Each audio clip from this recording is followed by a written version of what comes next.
All right. Hey guys, it's Ted Bogert with the Ted Show. Very excited to have Angie Mabe on the show today from Abba's Heart Counseling Center. And big shout out to our mutual friend, Mary Tiffany, who I believe introduced us.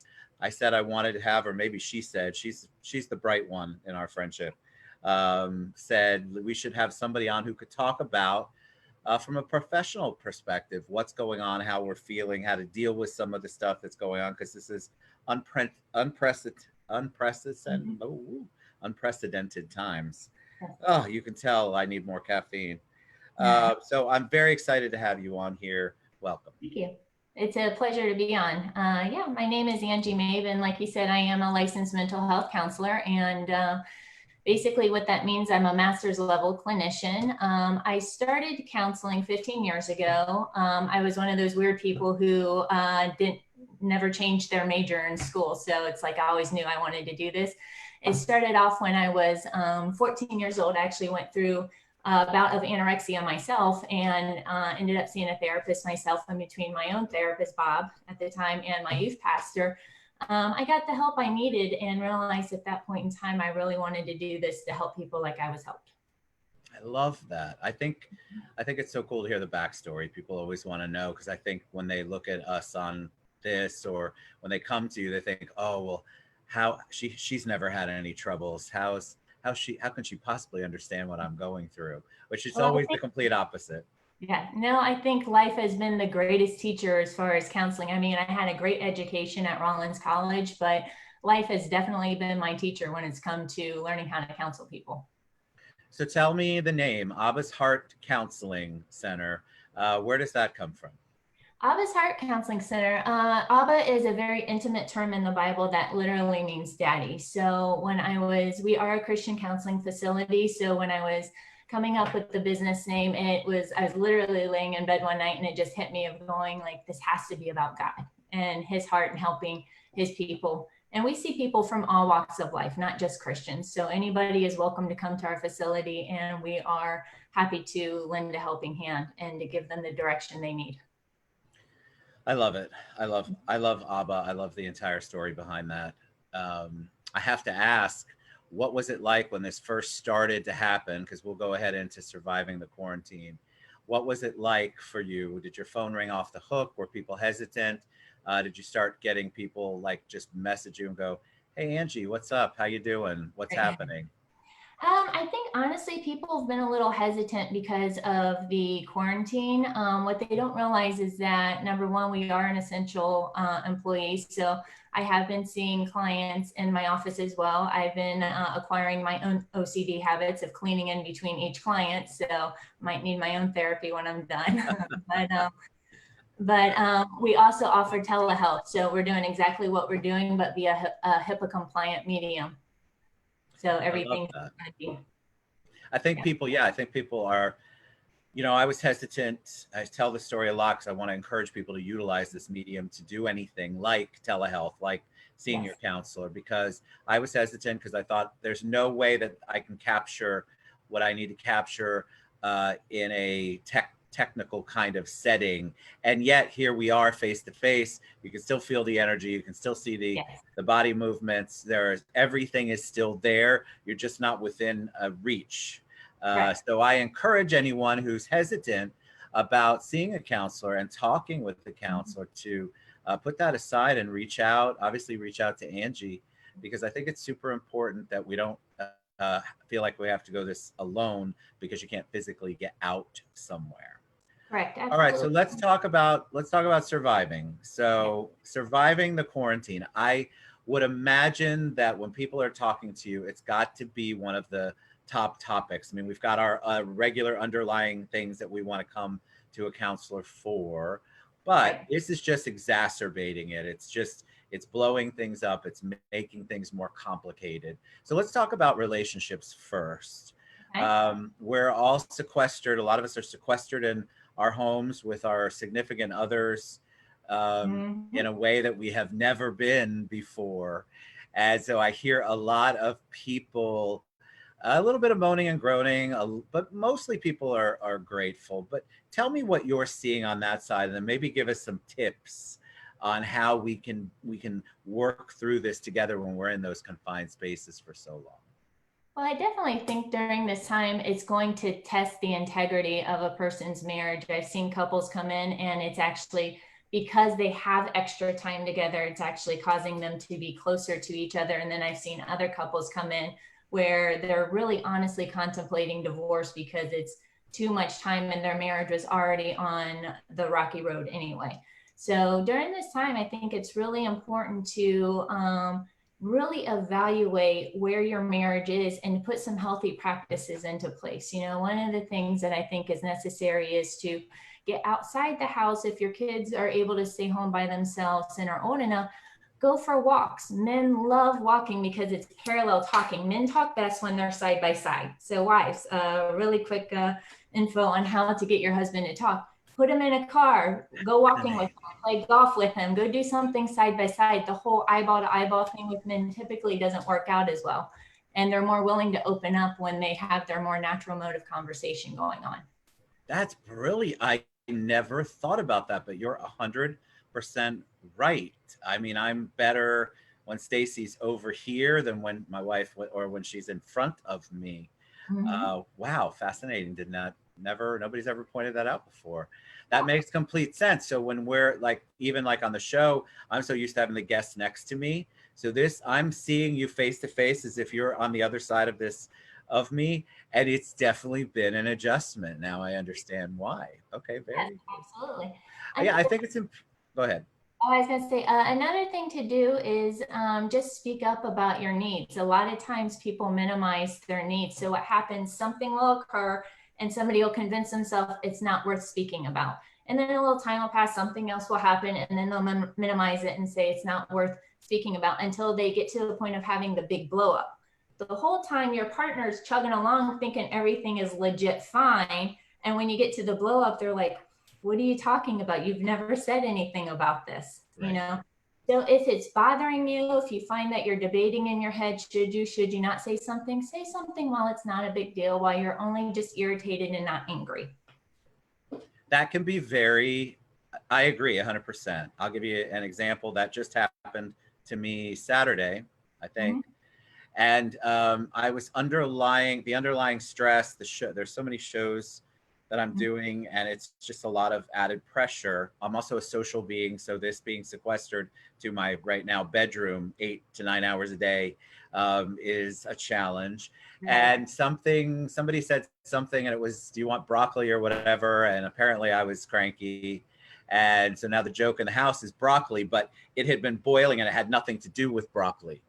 Right. And that's what happens a lot, I think, is that you this one little thing sends you over the edge, and it's really not that thing. It's so little. It's just that you've held it all in and not talked about it up to that point.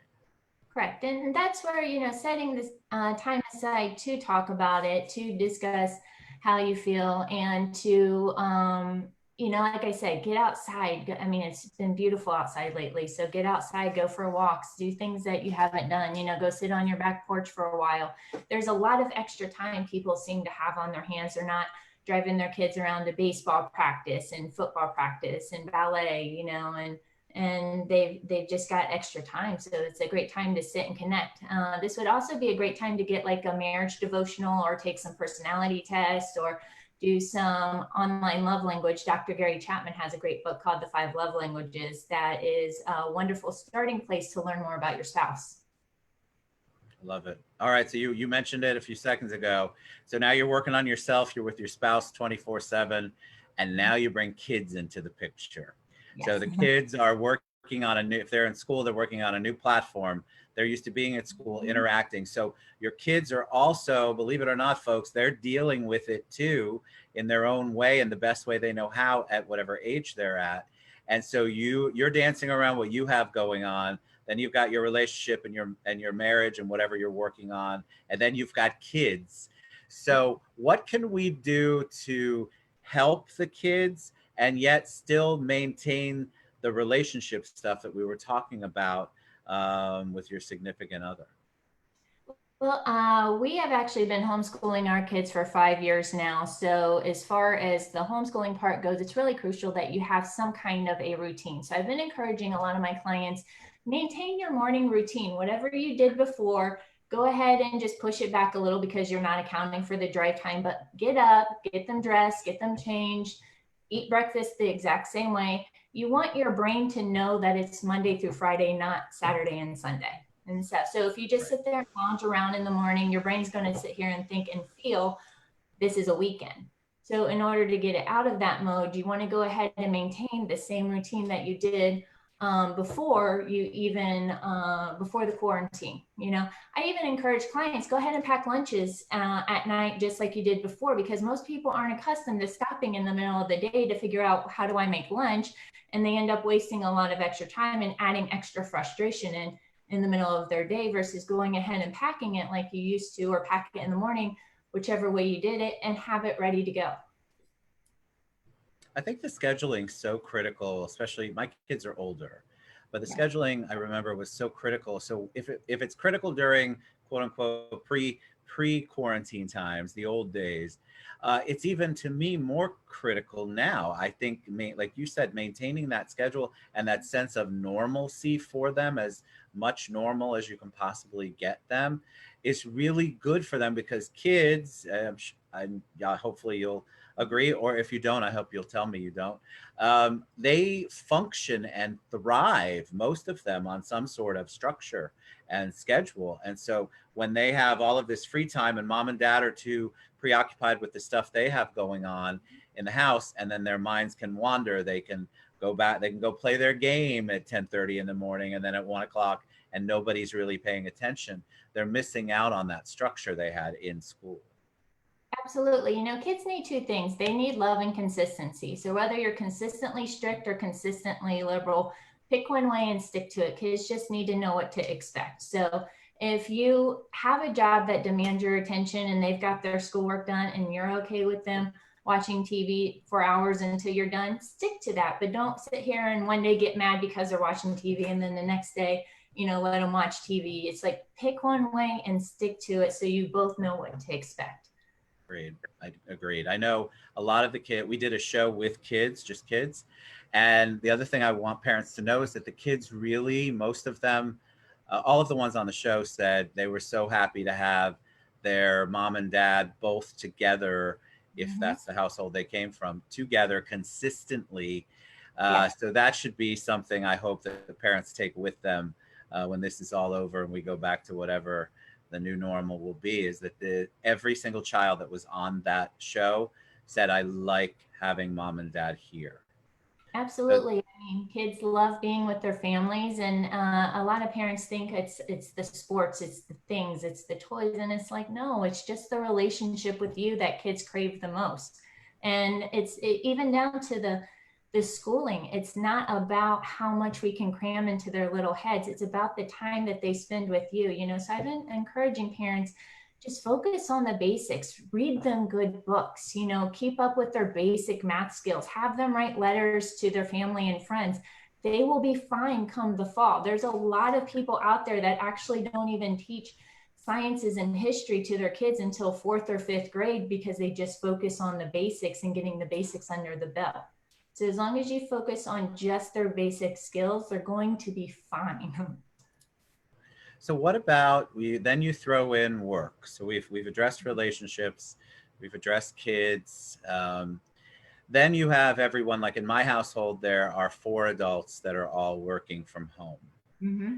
um, wow, it is a challenge because like I said earlier, I'm in my bedroom from the minute I get up till dinner time, and I feel sequestered here. So I go out into the kitchen, but it's still this. It's you're still trying to balance work, and for me, it's not a new way. For a lot of people, it's a new way to be doing it remotely. Right. So, what are some tips? What are some things people can do to incorporate that part of it into it? Well, I think partly this is going to be a balance between talking to your boss and really communicating well with your spouse. You guys might have to find alternative work schedules, especially if you have kids involved, that may require somebody getting up and working earlier in the day and then getting off in the afternoon, and then somebody working in the afternoon into the evening.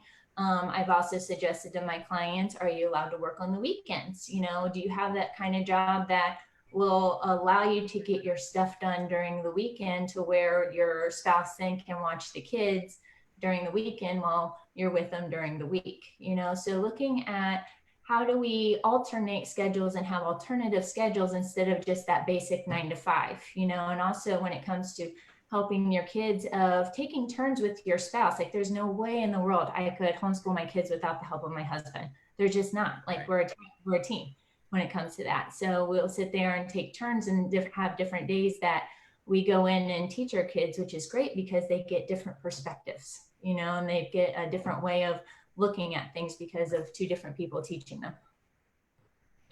I love that. And I think people need to remember that the struggle that I hear a lot, especially from the work side, is that they don't have the discipline to somebody was telling them what to do, where there was an outside expectation of this is what you need to accomplish from 9 to 5, so to speak. And now nobody's watching 9 to 5 at Right. all, and they're 100% responsible for the outcome, Right. but also the process to get to the outcome. And I Right. And think people are struggling with that. I do. And I think there's a lot of people who are actually overworking right now because of that. They don't know when to call it quits because they're home and they're on a roll. They just keep going, keep going, keep going. Versus if you have the ability and your kids are pretty self sufficient, set your office hours, like stop at the time you would normally stop and be done with work. Even though it's at home, put your computer away and unplug it, put it in its bag, like do everything you would that you would be doing, pack up to come home and stuff, because again, it just gets your brain into the mode that it is home time now, not work time. Correct. All right. So balance was the last part. And by balance, I meant you've got all of these things you're juggling, but the person individually, you have to do something for you. Right. There has to be you time. There has to be balanced you time. And a lot of people are not taking that because they feel like they're already at home. So they've got this whole vacation guilt. That's a whole nother thing that I keep hearing about. They think they can't figure out how to get past that, but they don't know how to balance. So can you give them an idea of maybe some things that they can do personally that would relax them, that don't have to involve working on your marriage, maintaining your marriage or relationship, working with the kids, working with work? Right. Well, I definitely think it's a balance is a little weird now because a lot of times what most people do for balance is they go outside of the house. They'll go out with their friends. They'll go get a mani-pedi. They'll go play basketball with the guys or they'll go golfing. Can't really do those things right now. So to figure out how do you create a balance in the home while you can't go anywhere is kind of tricky. So it may require a little bit of a lot of bit of creativity in that sense. You know, asking your spouse, hey, I need you to take the kids outside and take them for a walk or a bike ride. This is going to be my time, you know, and you can sit in and read a book or take a bath or give yourself your own mani-pedi. Or for guys, like, hey, I need to go tinker in the garage, or, you know, I want to go read my paper, or I want to, you know, just go for a walk by myself. So of just carving out that alone time, especially if you're an introvert. This is so crucial for people who are introverted because they crave and they need that alone time to recharge. And when everybody is on top of them and they can't seem to escape and they have nowhere to go, they're going to need that time. You know, a lot of introverts depend on their kids going off to their basketball practices and their spouses taking them in order to just have that 45 minutes, an hour, or 2 hours alone by themselves. So finding time to honor that process is going to be crucial. And again, that's just communicating with your spouse or your significant other and figuring out how do we create that and make that happen. Love that. My son is that introvert that you just mentioned. And I think all of us being home, he's used to having the house to himself during the day. And so Yes. that was a good way for him to recharge. Now we're never gone. And so I think it's definitely a challenge that he's had to adapt. I think introverts, you're right. The escape, that's not a negative connotation, but the getting out of this situation and spending time with you for you is so critical. And if you're used to being able to do that anytime you want and now you can't, it's a Yeah. struggle. It's a struggle. All right. So how about you? So business aside, everything aside, what is Angie doing to self-care, to take care of you, to stay creative and positive? Angie has recently taken up yoga. So I found a YouTuber, Yoga with Adrian, that I've really liked. And I have been doing yoga in my living room because normally I'm a gym junkie. And since the gyms are closed, and I went out, tried to do the running thing on the pavement. And apparently my feet don't like pavement. So That's good. You're doing something. I think people need to know that the person who is helping and counseling and helping people figure out whatever their coping mechanisms are and getting through this also has something that you have to do. We all need to do something for ourselves. All right. So if anybody wants to reach out to you, would like to talk to you, what's the best way for them to reach? the best way they could reach out to us is to give our business line a call at 407-285-6284. And I have four other therapists under me that are all born again Christians. They are all wonderful ladies, and I am absolutely thrilled to be working with them. Fantastic. All right. Angie Mabe with Abba's Heart Counseling Center. You were awesome. Gave us great tips and great nuggets. Thank you so much for what you're doing. And I appreciate you being on the show. Oh, thank you for having me. I appreciate being here. And again, big shout out to Miss Mary Tiffany for making the suggestion. Yes, thank you. All right. Have a great day. Thank you so much. Bye. Bye bye.